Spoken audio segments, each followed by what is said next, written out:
and we want the fans out of their seat. We want to score goals. We want to get them, momentum on our side, and then on the flip side is when we don't have the ball, is it we got to be dogs.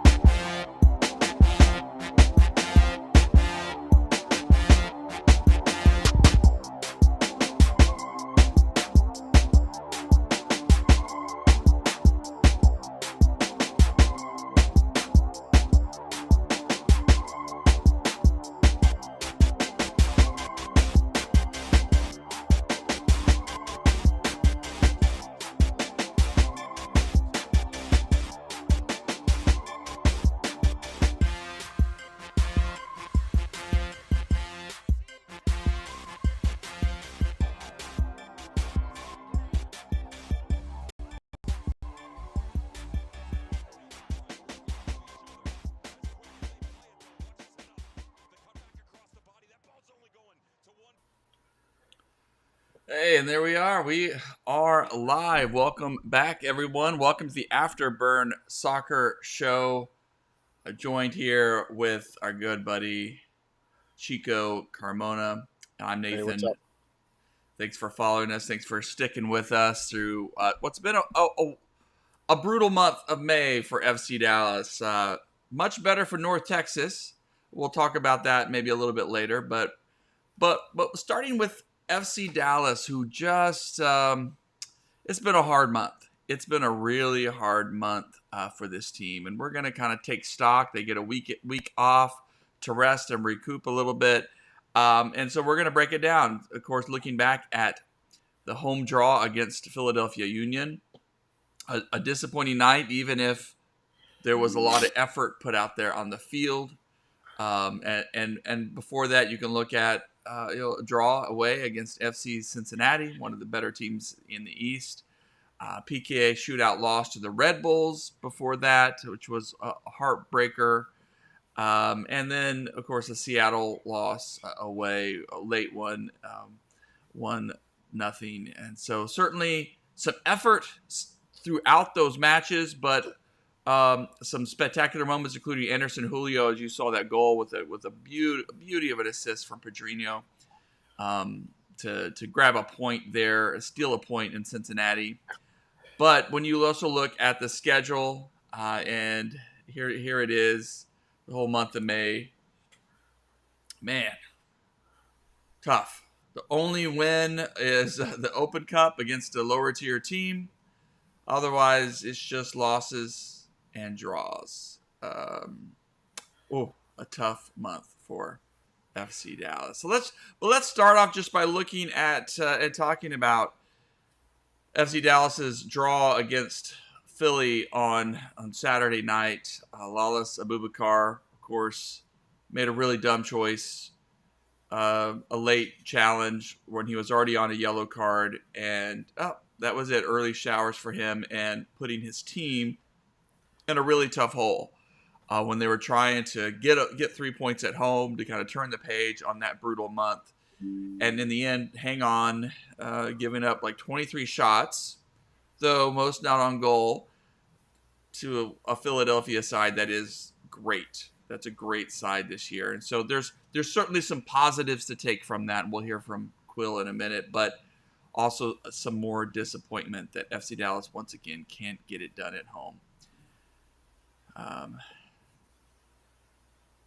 So give us your thoughts, Jose. Just starting looking back on Saturday and maybe then a little bit over these past couple of weeks for FC Dallas. Well, I mean, it's one of those games where you're both upset um, of the result, but in all honesty, my personal thing is I'm both upset and happy with the result. Of course, you want 3 points at home, regardless of who it is, um, and you have to settle for a draw.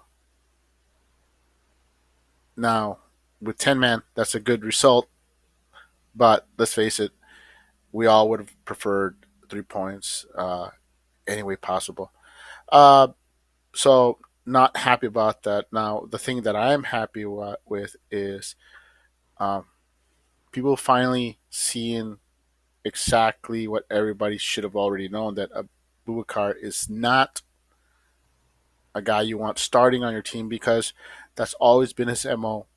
He's always been a person who makes a fatal mistake at some point in the game. And in this case, it was a red. Maybe next time it'll be an own goal. Who knows? The longer he's on the field, he just has always made a boneheaded play at some point. He'll look great for large stretches of the match, where you say, yeah, he should be starting Urbiaga, and this match shows you why that's not the case. Why he shouldn't be starting ahead of Ibiaga. So, so the other thing is, I'm also hopeful that this also sends a message to management that hey, if Abubakar, no, I'm sorry, but if Urgida is not available for this next match, you're gonna have to start either Farfan or your four string cornerback. And I'll be honest here, either is unacceptable. Can Farfan do it? Yes, sure, he can do it. But if I'm a team, any team, I'm gonna do what you saw when he got matched up with Kai Kamara, who basically headed a ball over him on a set piece without even having to jump. Mm. You'll get a ton of that, and I mean a team that's already pretty weak on set pieces is going to be even weaker. So hopefully this lights a fire under management to say, hey, we really do need to get another center back in the lineup. But the other thing that I'm happy about is look, this team looked listless before the red, and oddly enough, it came to life after the red. You know, odd how that went. And people will say, oh, they didn't show any fight. Look, they showed a ton of fight, getting a result against Philadelphia. I don't care where you're playing, with that, where you're playing at, with 10 men. Any result against that team is a really good result, and it's just sad that the team had to lose a player before they would start showing Yeah. that fighting spirit. Yeah, I mean they did have an early opportunity that really Anderson Julio should have buried. So there were certainly some moments there, but I leaped out of my chair like so, like yeah, and I'm like, oh, yeah. I mean, I was so sure that was in. And Yes. yeah, I mean, I think that is the quandary we're in for this team is just Excuse me. Quill. We knew there's going to be some adjustments. We've said that before on the show. He's a first year head coach in this league, um, and he certainly seems to be getting some buy-in from the guys. Oh, here's Hey,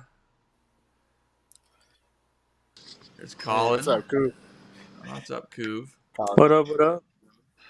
Yeah, so we're just chatting about Saturday, about the red card, about where this team is, and yeah, I mean you look at the standings though. I pulled those up too. As we take stock with this week, no match this week for FC Dallas, 18 points, and you look and all of a sudden, Kansas City is creeping up. Kansas City started the season as terribly as you can. And FC Dallas just getting a few points here and there, but just not at the pace this team needs to be. And yet, yeah, first year coach, a team with injury problems, team that's had a tough schedule at points. This month, especially, a lot of travel, which takes it out of any team. But a team too that we see the fight. We see against Cincinnati that they can make spectacular stuff happen. They can score some great goals, and we can see that there can be some performance even at home. This home draw of the team pulling itself together, pushing back, holding on, and grinding out a clean sheet, which haven't been many of those this season. So we see the promise, we see the possibility, we see the buy-in, and yet, as of so far, it hasn't been consistent, and the home form has just really held the team back. So we keep just having to wait, having to be a little bit more patient to see if FC Dallas is going to put it together. Kuv, were you at the game on Saturday? Yes, sir, I was. Oh, and so I'm sure you had some words for Abubakar after his second yellow. Man, I'll be honest. Me and Luke and then Austin were all sitting there with each other, and we were all very much trying to see, like, it looked like he was going to get there.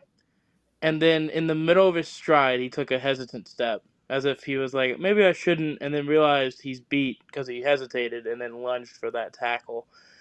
In real time, it didn't look as bad, but I pulled up the replay, and it was pretty bad for a yellow. And no matter what, it's a foul. The first foul for a yellow is very soft compared to what the referee called before that match and before the game and after during the game. But knowing you're on a yellow, you can't make that tackle. You can't make that challenge. So, You can't even attempt that challenge. oh no, you can't. So it's one of those things where Abubakar has looked way better than Nibiaga this season, in my opinion, and that was the game at home to solidify yourself. See maybe if you deserve that spot next to Nibiaga, and you do that. It now makes it to where we're now probably going to rock up with either Augusto at center back or Farfan at center back with Norris at left back and everything else. And it's just the Abubakar challenge, man. It's just, yeah, it wasn't a great challenge. It wasn't a great situation for us. And it kind of, there wasn't much going on in the attack anyway, but it pretty much solidified that we weren't going to attack much of the rest of that game. Yeah, a lot of question marks. I mean, I appreciate Quill applauding his guys' effort. I mean, again, a draw when you're down 10 men is a solid soccer result, and especially not giving up a goal and having to try to push yourself forward. So it showed a lot of fight in the team, a lot of effort, a lot of guys putting their bodies on the line. So yeah, I credit Quill for getting that fight out of the guys, but yet also he's encouraging folks just to be patient. So I want you to hear his response. I asked him. I said, "Hey, Coach, what would you say to fans who are coming out for these home matches, and and yet." See this home form that's not where it needs to be. What's your message to them? And this is what he said. Yes, we're gonna get there. Stick with us. I mean, we got a red card tonight. So it wasn't a fun night to watch low block defending, but if you're a soccer enthusiast and you really know the game, you have a real appreciation for what just went on tonight and the desire that these guys played with and the heart and hustle. I mean, that's for them. They're playing for them, and it's not pretty. It wasn't going to be pretty, but these games are built on, when you go down a man, especially early, they're just built on mentality and organization, communication, being a team, being tight in your lines, and committing to that. And they're not going to get the touches and the moments that they want, but I think we did our fans proud tonight, and I think we're going to get there. We're becoming a better and better side. I truly believe that, and we'll get there. So stick with us, because we're not going to be in 11th long. Thank you, Eric, and with that, they'll conclude. Stick with us. I mean, a little. His little thread there about, this is the beautiful game, and sometimes this is, if you're a real soccer nerd, you would appreciate, which, yes, I'm a real soccer nerd, and I do appreciate the difficulty of holding on to a draw when you're down to 10 men. I get it. And yet, what about the wins, Coach? What about the home, performances overall? It's not just that night. It wasn't just against Philly, but it's been this whole season of just not good enough at home. And but I guess maybe patience is the key. So I guess, Colin, just for you, thinking about, I threw up where we are in the standings right now. What's the hope you see? I don't know. Osazi might be better. I don't know how long he'll be out. Hopefully he'll be back in another week or so. But But yeah, Todd Chatterley just said, "Hey, we should see what George John is up to." Um, Zach Lloyd just got hired by the team, I think, in the academy. So maybe is he fit? I don't know. But yeah, what hope do you see, Kuv, going forward? Is the team giving you enough to stick with them for a bit?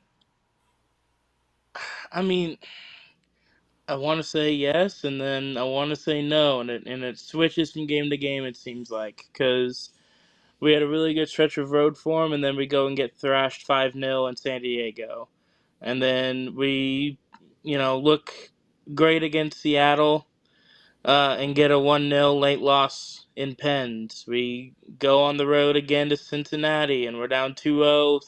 Literally at halftime, down 2-0. I walked outside, started playing soccer at my buddy's house, just kicking around with his younger nieces and nephews, and didn't even care about the game.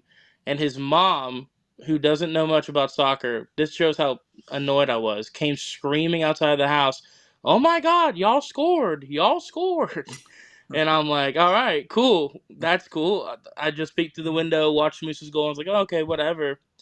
And then Ben reacted to a goal and get us 2-2. And I was like, okay, I guess I'll go in and watch. And by the time I got in and watched, we were down 3-2. And we somehow pulled a 3-3 result against Cincinnati in Cincinnati. And then, I didn't expect to win this past Saturday, but I didn't expect a red card in the 30-something minute, like the 38th minute, and us holding on to a 0-0 draw at home against the best team in the East. So this team, I think if we're going to be real, and it's going to be a tough ride.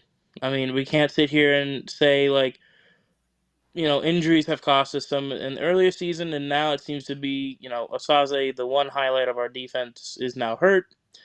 But the defense showed out and played well against Philly. I mean, their big thing is crosses. And did we stop the crosses? No, but we dealt with them decently in the box. Very few times. We got beaten when we did. It was against Ibriaga, who is a 50-50 in the air winner, literally on his statistics for most of his career. So it's one of those things where the defense did what they could, and it was honestly the defense's best game, I think, all season against Philly, which is when you needed it. Philly was heavily rotated, though, so I don't really want to give too much credit where it's not really due, but you're also down a man. So this team is very much flip of a coin. Which FC Dallas are we going to get today? Mm-hmm. At home, I don't expect much. On the road, I expect points, whether it's a draw or a win. And I think just the road form, if they can pick up some of the home form and keep this road form that they've done most of the season and keep it up for the rest of the season, we can sneak into playoffs, but it won't be much higher than 7th or 8th. Mm-hmm. I don't think. I think we're right around where I legitimately expected us to finish. My playful little predictions had us in like 4th, just messing around. But my actual predictions had us like 9th or 8th. And I think that 8 to 11 spot is based on the rest of the league and everything until summer hits with transfers. And from what I'm hearing, don't expect much. But that could change, and maybe something happens in the summer. We can get some form going at home, and we can sneak into playoffs. But to be honest, with where we're at right now is where I expect it to be. So most of our hard away games are over. We have no more games against Eastern Conference opponents, I believe, for the rest of the season. So now it's just focusing on Western Conference, and a lot of the teams we have left are, especially for our double games, are, the lower half. So we got to capitalize these next couple of games. I believe from August to September will be crucial.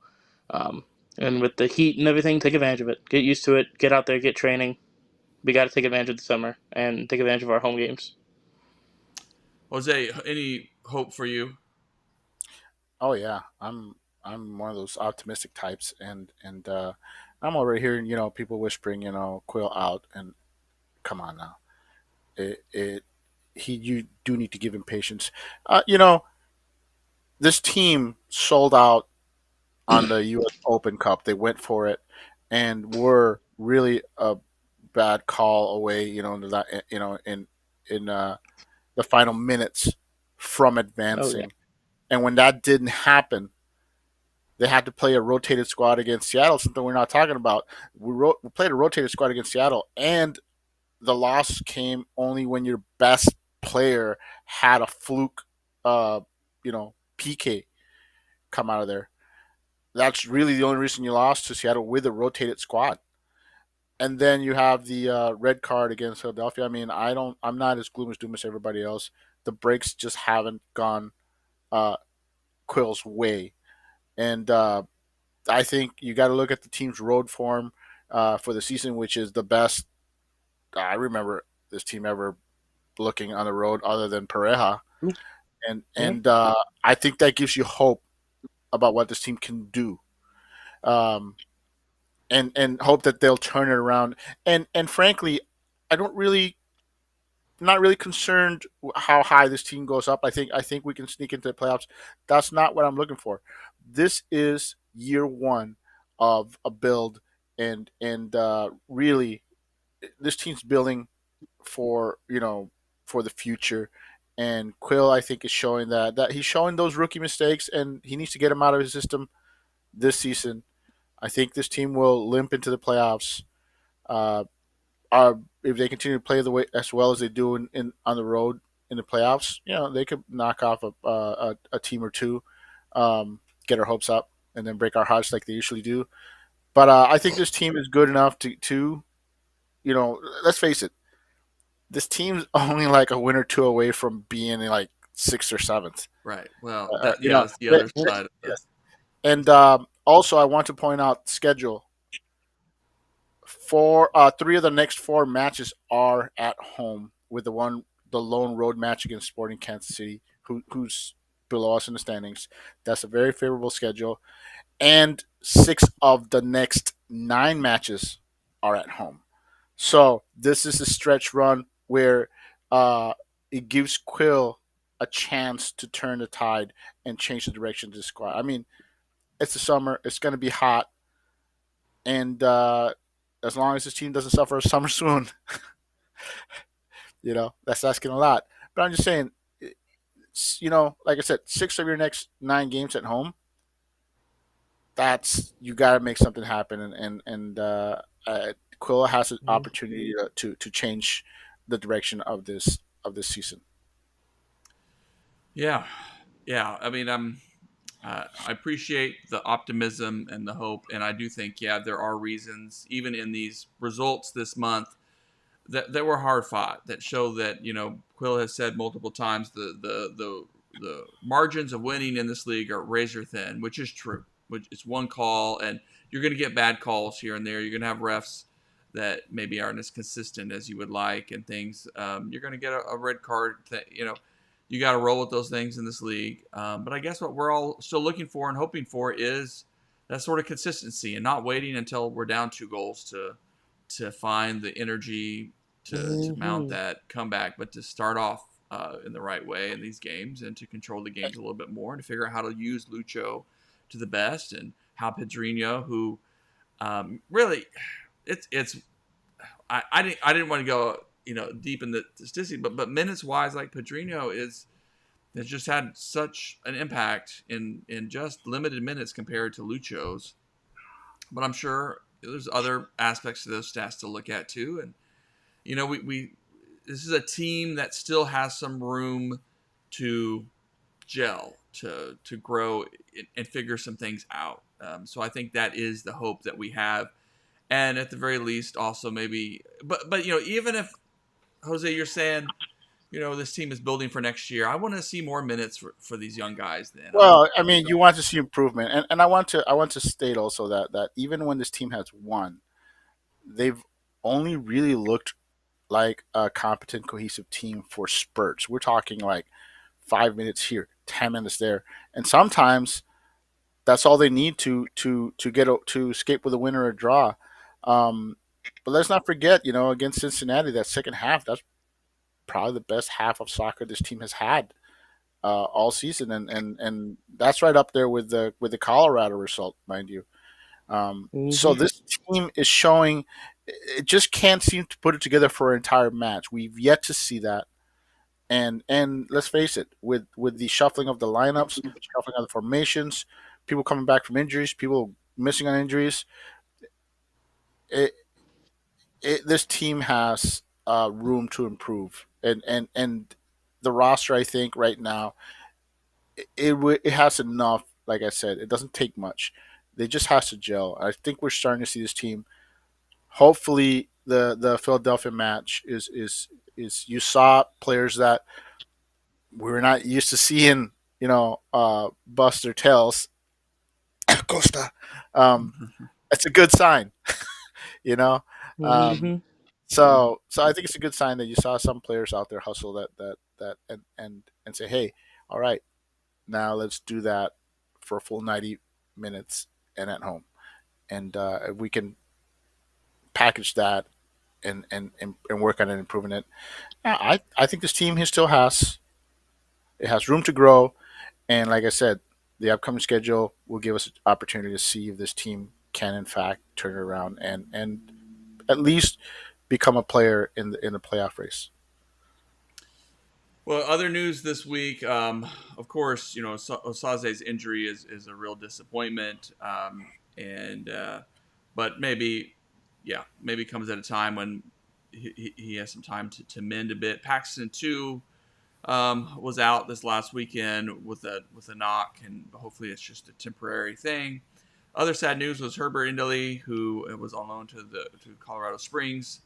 His loan was recalled not because we need the depth, but because he has a torn ACL. So really unfortunate for him and his development path. And looks like he'll be out the rest of the year, and it maybe be that beginning of the end of his time with the team. So, but I'm also looking at some of that move too of like, hey, that maybe that they can put him on injured reserve, and that does open up a spot for them to play with on the roster. So some things like that may also factor in with some of those decisions. And yeah, I'll be curious to see who starts if Osaze's not ready to go. Farfan wasn't too bad. I mean, we've seen him play there before as a center back. In fact, I always wonder like if you just I love his presence back with the team. I'd love to see Nolan continue to get minutes because I just think, but Nolan's of course getting called up to the U20s again shortly here. So, I just want to see Nolan continue his development. But hey, maybe Osaze and Farfan could be a pairing that Quill could build around if he wants some guys who are going to be more mobile and able to do some things at the back. We'll see. Farfan definitely brings that fight to the midfield. And hey, shout out to Romero for playing right back pretty well once again in this one, which Second time that he's shown well at that position, yeah. and maybe backup running back might be his best move. You see, okay. All right. Well, real quick, looking at North Texas, they had the weekend off. I guess I didn't pull up their standings, but They're second they're place. second. They're only 2 points off first place. They're only 2 points off with one game in hand. Points per game, the team ahead of them is at 1.92, and they're at 1.91. And frankly, the MLS Next Pro, for whatever reason, the schedule is pretty unbalanced. So there's teams, that have played 8 games. North Texas is at, I believe they're at 11. There's some teams that have played 12. Some teams, so it's all over the place. So it's give it another month or two before we finally see where everyone falls. But North Texas turned the corner and they're starting to look like a playoff contender. And honestly, at the rate they're improving, let's not forget that several of their starters have only been with the team for a couple of weeks. The English kid at striker and the the the midfielder they got from Scotland. I mean, these guys just have been with the team for several weeks, and so this team is still only going to get better. The backline pairing's only been together for about a month. So yeah, this team may have, if they keep improving and playing the way they've been playing, they have a legitimate chance to uh, try and defend their title. Yeah. That's kind of exciting as far as I'm concerned. Huge shout out to Sam Sarver, team captain, and just playing lights out as of late. It Mm-hmm. looks look what why FC Dallas picked him up in the draft, um, and playing so well that he's going to surely get a look in the offseason over winter camp and stuff, or um, preseason, just to see, hey, can he carve out a role with the first team? But hey, credit to him for his I think leadership.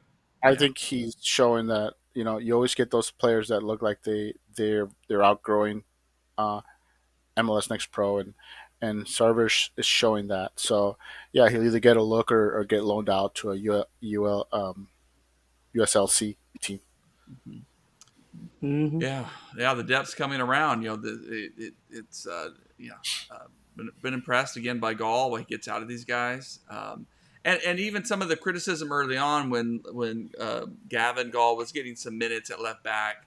Torquato has really settled in there at left back. He's getting minutes, so they're developing some of these exciting players, and even this striker from from Buxton, gosh. He got a goal. He's been active. He's been kind of rounding into form, and you can see, hey, we're going to go Didn't look he for get, these diamonds didn't he in the get a rough. didn't he Yeah, get a goal and a red card?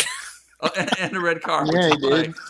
this is the kind of players that North Texas are looking for, but could turn into something. I'm just happy that they have another threat, because I was complaining that Sarver was really their only other threat, and it's nice that they've added a guy who shows he is a threat, and allows the team to be a little more diversified in their attack. So yeah, like I said, and Mm-hmm.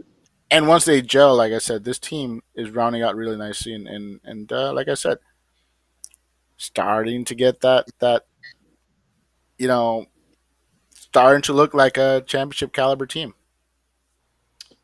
Yeah, no, I don't think there's any stress that Gavin he filled in ably. It seems like he's a great team player to have there, and gives the team some depth, especially as I think the roster's they've just been trying to settle, get these guys acclimated and get some um, you know teamwork going, get a sense of building these relationships. So it's nice to have a guy like Gavin who came in. I think the criticism is just that Torquato is a youth national team kid, and you just want to keep developing. We want to make sure he's getting all the minutes he can, maybe over someone like Gavin, who's a little older and probably doesn't project it in that same kind of future. But credit to Gavin for stepping in and playing, and even had a great goal himself. Fun stuff. Mm-hmm. Fun stuff. Yeah, and Aaron Essel, shout out to him getting a call up to the Ghanaian men's national team. So I always think that's pretty darn cool when you can have a guy in your reserve team getting called up to a senior team somewhere. I mean, it's just a good problem to have. Good opportunity for these guys. So yeah, so we got a week off for FC Dallas. North Texas will play Wednesday night against. They'll travel out over to St. Louis, so that'll be a fun match to sort of tide you over until FC Dallas gets back into action, and in a little bit lighter month in June. Yeah. Just 3 matches. They travel to Sporting Kansas City on the 14th, and then at home for San Jose and San Diego. That San Diego match, it's got to be a revenge match. It's we after that beat down in San Diego, they've got to circle that one and say we need to take advantage of this Oh opportunity. yeah. Well, good. Well, I think we're gonna leave it there. I've got a go Quick ahead. shout out to the FC Dallas U23 squad. In case you guys didn't know, they're in that what's it, the league for clubs. 2 games right off the bat, and 4-1 win against Foro, and then a 7-1 trouncing of FC Revolution to start out the gates hot. And that roster is almost all ex academy kids, uh, and a couple of I saw a couple of solar kids in there too, but Yeah. mostly former academy kids that have either played in college, played for the academy, or played for North Texas at some point or another. You'd recognize them. No one that's gonna blow your mind, but you're like, oh yeah, I was wondering what happened to that guy. Hmm. So, but yeah, they're off and running and currently in third place after only 2 games. The first place team has got 4 games under their belt. So yeah, All right, well, fun, good. fun, Good fun. shout out there. Well, Kuv, Jose, thanks for joining us tonight. Thanks everybody for schedules up and down. Last week we didn't do a show, but we should be back in rhythm here coming forward, All and right. hopefully begin to hear some. I mean, Kuv, I'm hoping that we do hear some rumors about some roster additions, some trades, Hopefully. Or subtractions. or subtractions. Yeah, we're all hoping for that. I know summer transfer window has not always been FC Dallas's go-to venue to make big additions because it can be hard, but it's I clear this I team needs some adjustments. I think this Oh, team has players that can move within the league, so I don't think they're gonna make any big moves, but I think they could make several moves within MLS. Trade a player here or there that's not getting any minutes, and then um, you know get someone that maybe isn't panning out somewhere else. So I think I wouldn't be surprised if they do several kind of moves along those lines. oh yeah, we got enough players. A certain Brazilian U22 initiative player that might be on the move to Brazil, and that's why he stayed on the injury report. Cough, cough. But other than that, nothing really that I know of. I know center back obviously was a need from the beginning of the season that they wanted to try and target in the summer. And with legitimately only one true right back with a backup that's 30 plus years of age and plays DM and starts at DM, right back might have to be an emergency pickup of one or two American free agents that are out there, and y'all can look them up on Transfer Market and pretty much figure out who we're targeting there. Yeah. But we got to get rid of some roster spots before we can add them. Just some hints being dropped there, but nothing confirmed and nothing Yeah, we know I for sure. like I said, yeah, no, I agree. I mean, that's just one player, but there's also a player who's loan ends in the summer who can just as easily be, uh, Yeah, let for go sure. and then free up a spot. So I mean, there's some moves, nothing sexy, but like I said, you can bring in a couple MLS veterans, players that will give you solid uh, minutes, hopefully in positions of need. Like center back Mhm. or Indeed. wing. Yeah, True. we'll see. All right, well, appreciate it, guys. Thanks, Chris and Todd, for watching. Appreciate all the support. Of course, we'll be posting the audio wherever you find podcasts, so you can listen in and journey with us as this season continues to unfold. Thanks for your support, and keep an eye on Afterburn Soccer for some upcoming articles and some video clips and things like that we'll share.